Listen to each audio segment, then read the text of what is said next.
12 arrimood oo anfici doona dhammaan ardayda. Hubaal inaad tahay arday waxbarasho ku jira. Ha noqoto dugsi sare, dhexe ama jaamacad. Waxaad u baahan tahay inaad noqoto arday soo jiidasho leh.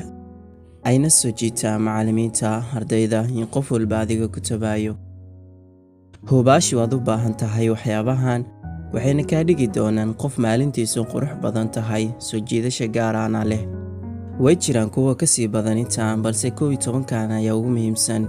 Subaxa intaan la gaarin, marka hore habeenka waqti hore seexo. Si aad uga fikirto caafimaadka indhahaaga, jirkaaga iyo maskaxdaada. Aan u sii gudagalno muuqaalkeena dhabta ah. Number 1. Subaxa aad iskuulka aadaysid ka hor iskuulka ama jaamacadda. Waa inaad waqti hore hurdada ka toostaa. Hana ilaawin waajibaadka Ilaahay ku saaray, sida salaadaha waqtigooda aad ku tukato, iyo inaad iska bixiso waajibaad walbo lagugu leeyahay. Taasi waxay ka dhigaysaa qof ifaaya wejigiisa aadna u qurux badan. Sidoo kale Allah subxaanahu wa ta'ala wuu kuu barakeyn maalintaada. Kadibna 15 ilaa 30 daqiiqo jimicsi samayso. Muhiim ma ahan jimicsiga inaad ku daashid kaliya jirkaaga. Wuxuu jiifay ugu badnaan 8 saacadood ama ka yar. Soo jirkaaga wuxuu u baahnaa inaad yara daaliso ama aad ka saarto caajiska iyo jajabka. Ha samayn jimicsi saayid ah. Muhiimadu waa inaad warm up ama iskuulalayn oo kaliya aad samayso. Jimicsiyada kale ee guud ahaaneed marar kale iska samayso. Okay, taa waan fahanay. Maxaa xiga? Number 2. Labiska iyo nafsadaada. Hubaal goobaha waxbarasho way kala duwan yihiin. Sidoo kale ardaydu way kala duwan yihiin. Qaar jaamacad dhigasho ku jira iyo kuwa iskuul ah oo ay qasab tahay inay xirtaan uniform ama dhar isle, inkastoo ay jaamacadda leedu ka duwan tahay. Soo adiga uma baahnid inaad xirato dhar kuwa ka waaweyn oo hilaf-hilafka ah. Xiro labis soo saaraya shakhsiyadaada. Jaamacad marka ay tahay waxaad xiran kartaa jeans mid aanan ku dhagaynin jirkaaga, balse leh muuqaal aad u wanaagsan.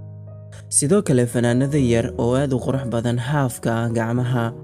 Aad la xirato shaar yar aan ka weynayn kuna dhigi kara jirkaaga, soo saarina kara jirkaaga.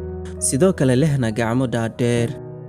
Kadibna si wanaagsan aad soo yara laabtid qaybta hore gacmaha sida sawirka aad ku aragto.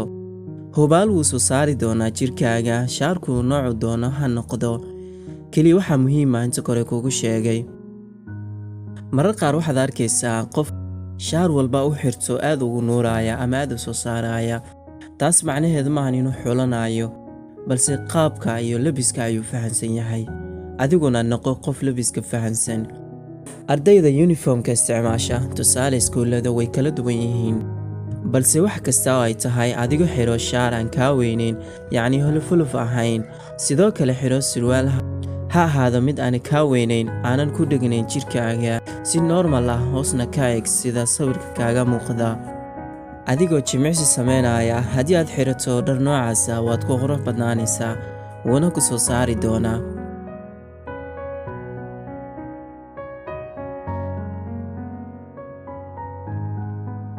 Number 3.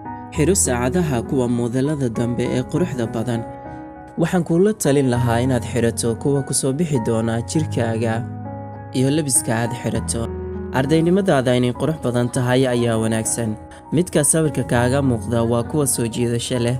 Sidoo kale waxay ka dhigtaa qof aqoontiisu fiican tahay.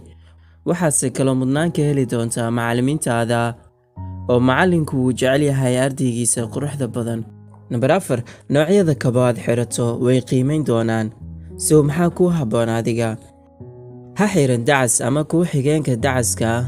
Ee xiro kabo noocyada sare ah, yacni kooye lehna asal ahaan sidan u eg qaabka sawirka kaaga muuqda. Run ahaantii way soo saari doonaan shakhsiyadaada. Inta badan midka adiga kula qurux badnaado qayb ayuu ka noqdaa quruxdaada. Muhiim maahan intaan kuu sheegay inaad hesho. Adigu dooro midka kugu habboon, balse aniga baaritaankayga waxaan ku ogaaday ardayda isticmaasha noocyadan ay yihiin kuwa aad u qurux badan lehna soo jiidasho. Soo hana ku xiran sigsaano dhaadheer ee kula qaado sigsaanada haafka.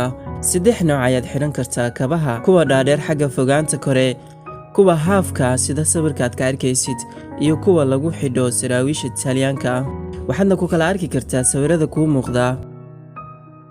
Si wanaagsan u shanlayso timaha kuna maydho biyo iyo shaambooyin nafaqeeya timaha si la mid ah markaad qalajiso kadibna isticmaal creamska timaha furfura ee ka dhigaya qof timo waaweyn leh sidoo kalena ka dhigaya khafiif madowga waad ku qurux badnaanaysaa fiiro gaar ah ha isticmaalin kuwa chemicalska isticmaal kuwa naturalka ama dabiiciga number 5 xidho ookiyaalka solarka ama kuwa xeragada waxay difaac fiican u noqonayaan indhahaaga waxay ka difaacayaan extraaga dibadda kaaga imaanaya sida boorka wasakhda dabaysha keento si markaad iskuulka ama jaamacadda aad gasho ay indhahaagu u ahaadaan mid quruxsan oo aan ka muuqan wasakh iyo boor ookiyaalku ama miraayadaha indhaha waxyaabo badan ayuu ka difaacayaa 1 caafimaadka indhahaaga ayuu qayb ka yahay 2 quruxda dharkaaga iyo jirkaaga 3 soo jiidashada ay qayb ka qaadan kartaa number 6 isticmaal barfuunada kuwooda sarsareeya Blue the Channel perfume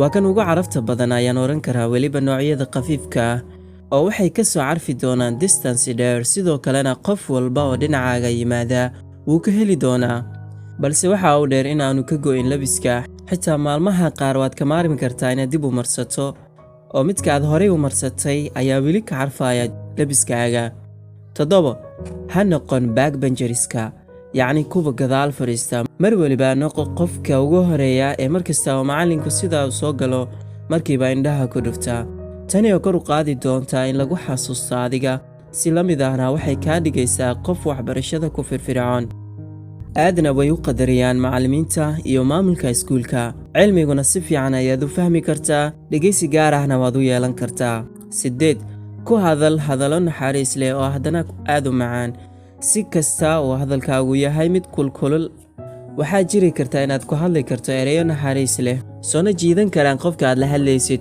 saal iskuulka ayaad imaatay macallinka ka ugu horeeya waxaad ku dhahday assalaamu calaykum macallin see tahay macallinku wuu ka helayaa sida wanaagsan dareenka leh ula hadashay kadibna aad ku dhahdo subax wanaagsan number 9 waxbarashadaada ku firfircoonow oo noqo qof markasta cashirka dib ugu celiya qasab maahan inaad ku bixiso waqti saayid oo badan xoogaa akhri u yaranaso haddana xoogaa akhri u yaranaso sidoo kale qaybi cashirka oo waxaad u qaybsataa saacado oo waqtina wax akhri waqtina caadi jawigaaga qaado inta kuu dhibtaana aad fahmi weyso dib ula laabo macallinkaaga noodgareyso kadibna subaxa markaad imaato macallinka la taka oo weydii waxaas waxa ay yihiin hubaal macallinku wuu ku farxi doonaa wuxuuna ogaanayaa inaad tahay qof dadaalaya 10 ha iskibirsiin hadduu dhaco khilaaf ha ka weynaan macallinkaaga maamulkaaga iyo xitaa ardayda waa iyaga kuwa mudnaanta iyo ixtiraamka leh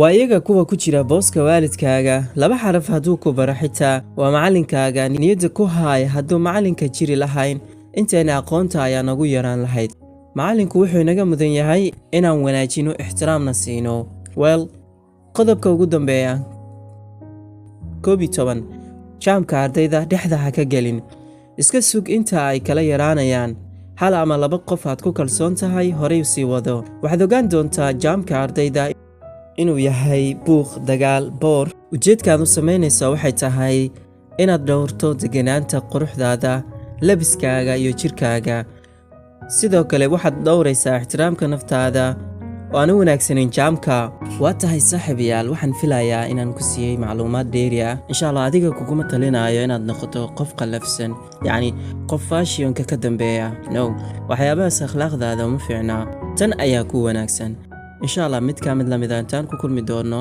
farxad baan idin rajeynayaa guuleysta dhammaantiin